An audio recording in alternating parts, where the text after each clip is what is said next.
What's up, everyone? Aaron Nagler here with your Packers Daily Chat at Cheesehead TV, coming to you live on whatever platform you find us on. It's Friday afternoon, means we go early. We're going 3 o'clock. Here to talk some Packers. We don't have an official injury report yet. Joe Philbin being very cagey earlier today, especially about the right side of his offensive line, which is very banged up. But you have to think we'll get a better feel for who's in and who's out after that report comes out later today. I'm jumping in the chat here, and there's people arguing about basketball. There's people arguing about the NBA Finals and Steph Curry, and y'all got to get up out of here with all that nonsense. You're just lucky Corey Behnke's not here. You'd be in some real trouble. Anyway, I think Jim Harbaugh makes sense as our coach, says Julian to finish it off. Jim Harbaugh may make sense in a vacuum, but I don't think he's leaving Michigan, and I don't think they'd approach him anyway. Hello from Idaho. What's going on? How you doing? I got to get past all this Steph Curry nonsense. I'll be glad this year to see if Rodgers still has it, because he hasn't looked like Rodgers all year. Hopefully we see a Rodgers-like game or two down the stretch. Well, it would be interesting, wouldn't it, if we did see a Rodgers-like game or two down the stretch after the head coach has been fired. I would find that very interesting indeed. We should talk about the Brewers. Oh, God. No, please, Michael, no. Win or lose Sunday, my wife is taking the kids somewhere and I'm getting smashed. DeMario, that is the best plan I've heard pretty much all week. I fully endorse it. I love Jaire, but do you ever lose sleep over what Derwin James could have done for this team? Nah, I don't lose sleep over it. That was my pick for the Packers. I mocked him to Green Bay in my mock draft this year at the Green Bay Press Gazette. I understand why they dropped down. They got that extra first-round pick.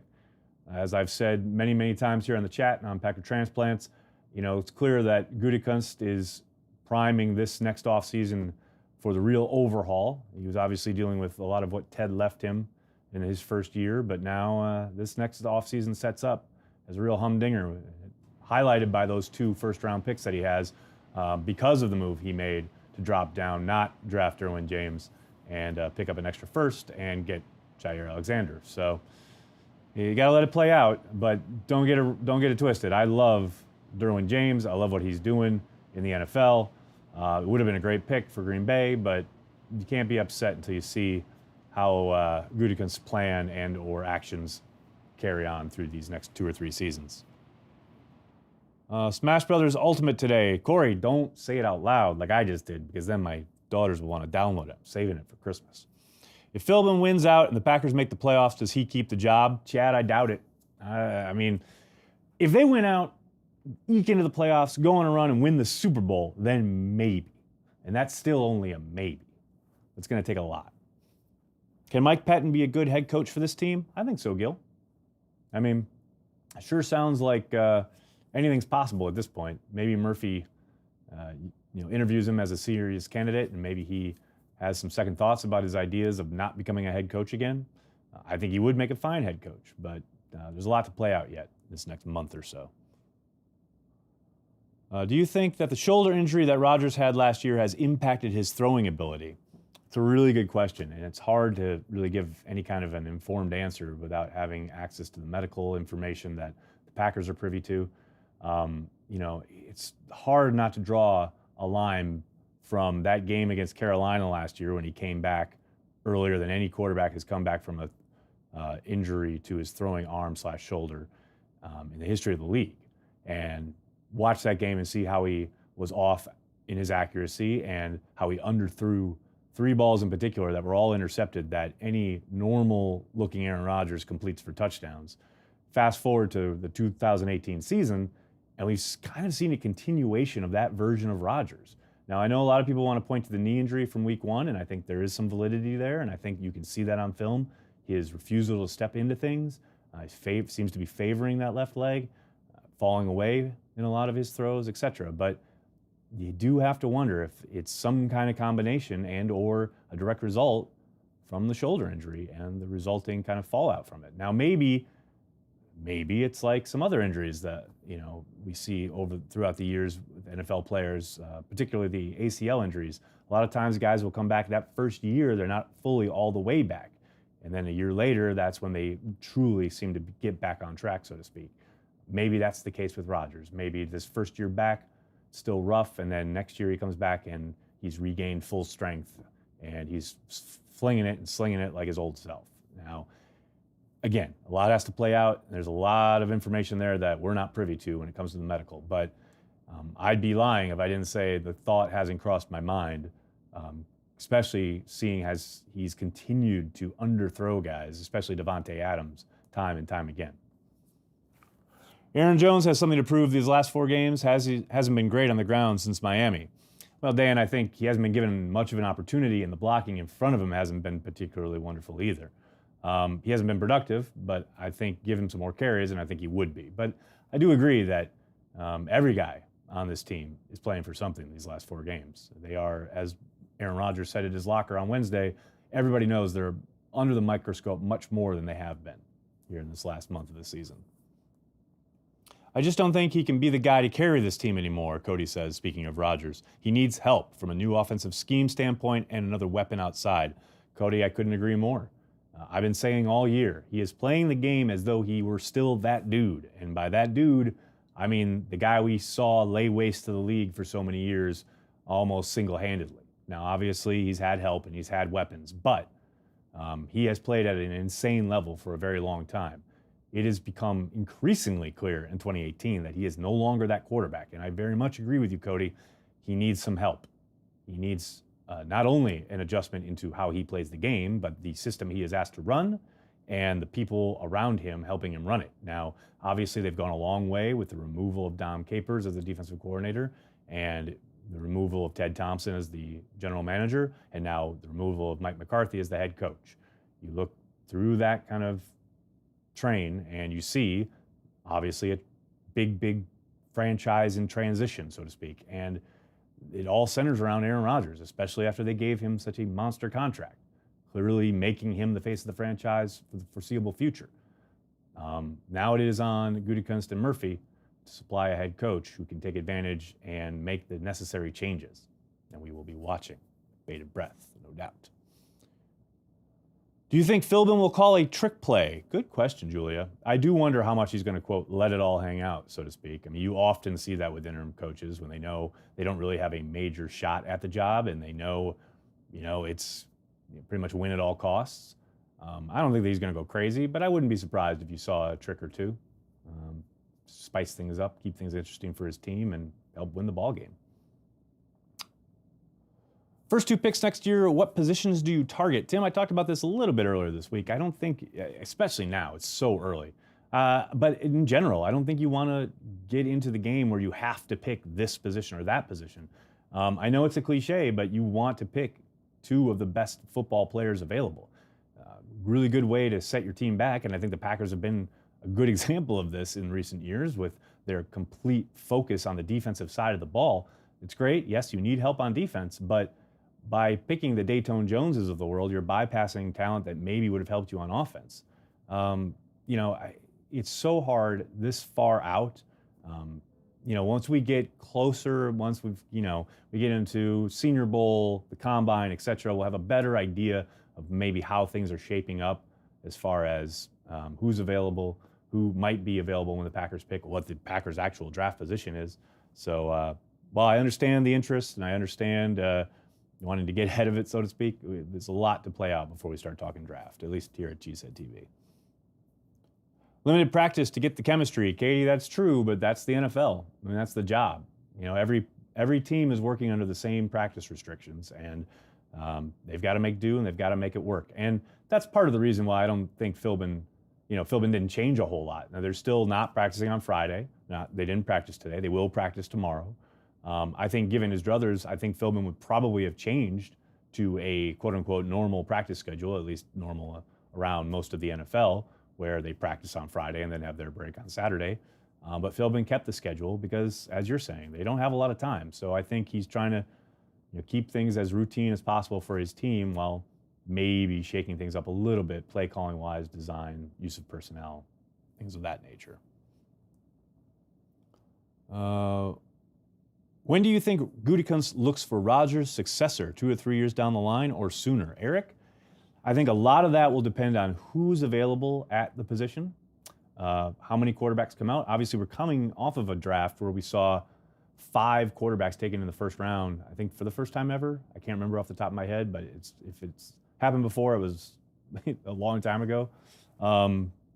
So I think if there's somebody there that he absolutely loves, in this year's draft I'm talking, and he thinks that this guy could be a franchise dude, I wouldn't be surprised to see him take him. I do think this year is probably too early. I think next year it's much more likely, especially when you saw the transition from Favre into Rodgers. Now, the situation there is a little different, obviously, because Favre had been talking about retirement so often and hinting at it at least. And Rodgers keeps saying how he wants to play till he's 40, et cetera. But he has a contract, and they have to be ready for whatever down the line, especially if Father Time catches up, his effectiveness wanes, et cetera. So while I think this next upcoming draft, this April, is probably a little premature, I wouldn't rule it out. But number one, that it will be what he's got to look for, because more than anything, he has a 5-year contract. 1 year is already gone. He's got 4 more years. He's tied to Rodgers. If you want to be here beyond, or in Green Bay, beyond that 5-year contract, you've got to find your quarterback. And so Gutekunst, if he's not doing it this year, will probably start next year at the latest. Do you think the rookie receivers will have a bounce-back game this week? Patrick, that's a really good question. It's impossible to know without having any kind of idea what they plan as far as usage. Do they get Kumaro more involved? I mean, does that steal snaps away from MVS and EQ? I think, the idea that they just need to produce, they need to execute when called upon. I mean, catch the footballs that are thrown to you, first of all. Obviously, they had trouble with that aspect of the game last week. I don't think you're ever going to see a huge game from either one of them, but I think they just need to keep doing their job and start producing when they're given the opportunity. Because in a game where, this is a team that has struggled mightily on third downs, it limits your opportunities because it limits the amount of snaps you have because you're not extending drives. You got to make the most of every opportunity. Hopefully they start doing that this weekend.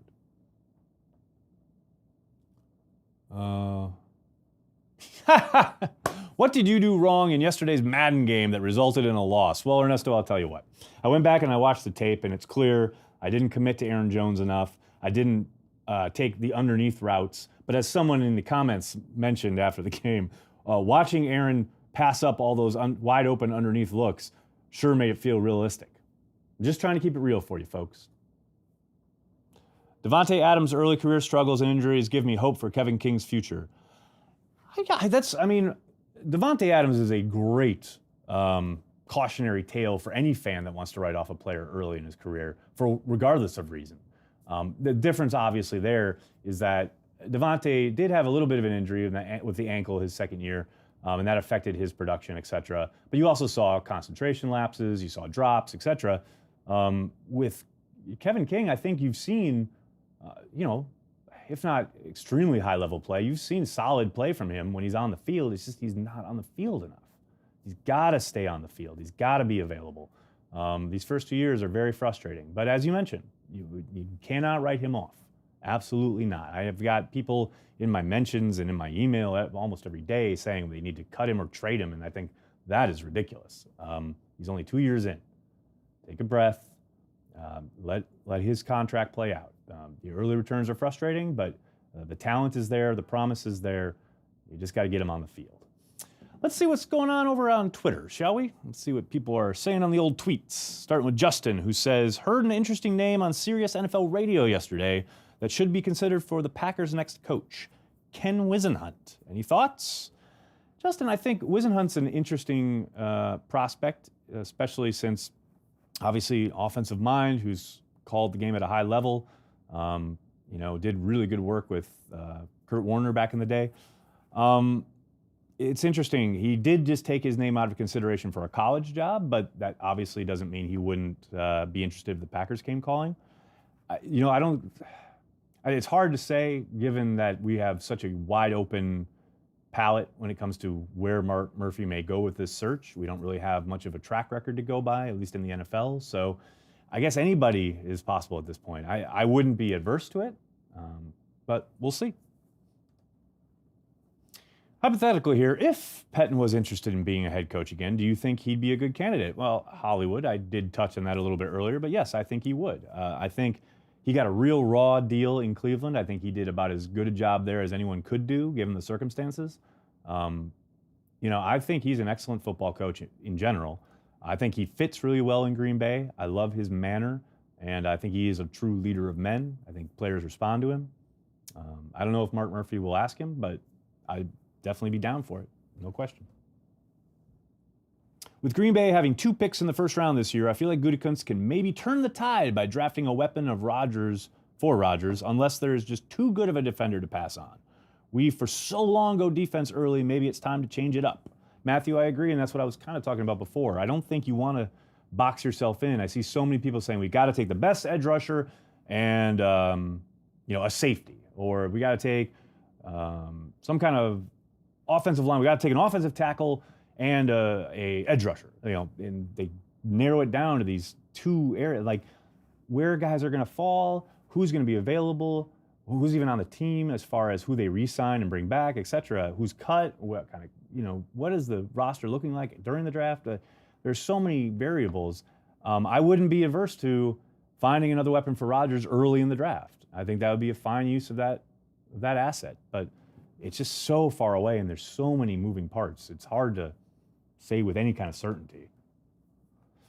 What do you want to see from the Packers to start the Atlanta versus Green Bay game? A kickoff return with no penalties, slants, deep shots, 3 straight runs, wasted timeout. Michael, I'll tell you what I want to see. I want to see competence. I want to see fire. I want to see passion. I want to see somebody who's ready to work. I want players that are amped to be on Lambeau Field. It's a privilege. It's an honor. Sure didn't feel like that at all last Sunday against the Cardinals. Heard, and that's it. There we go. That's all we got from Twitter. So let's get back to the live chat. Aaron Jones, 20 carries, please, says David. I think 20 is probably a bit much, given that 20 plus he'd probably catch some out of the end zone. I think, or in the passing game. I think 20 touches I'm down with for Aaron Jones. We'll see. Orm Burks get more stats? Frustrated he can't get on the field over Morrison when Martinez is already so limited in coverage. Yeah, I mean, with Burks, it's, pick your poison because he gets run over and he gets completely obliterated by offensive linemen. But he can move his hips and he can turn and run with guys. But Morrison has been just this more sound generally as a player in all phases of the game. And that's disappointing, obviously. You want to get your rookie on the field, get him some experience, but maybe we will see him more now that the playoffs are pretty much out of reach, although don't tell that to Corey Benke. Kumaro plus Rodgers plus Adams equals GOAT. I don't even know what that means, Anton, but I'm on board. I like it. I miss the time when we complain mostly about the strength and conditioning coaches. Nicholas, it's a new age. I'll tell you what, my biggest complaint is, meaningless December football. I heard, I think it was Troy Aikman opining last night that this is the best time of the year as teams jockey for playoff position. Remember that? Remember what that felt like going into December and worrying about where they were going to fall in the playoffs? Not like, oh, gee, I wonder if the 4th string tight end will see the field. Now I need a drink.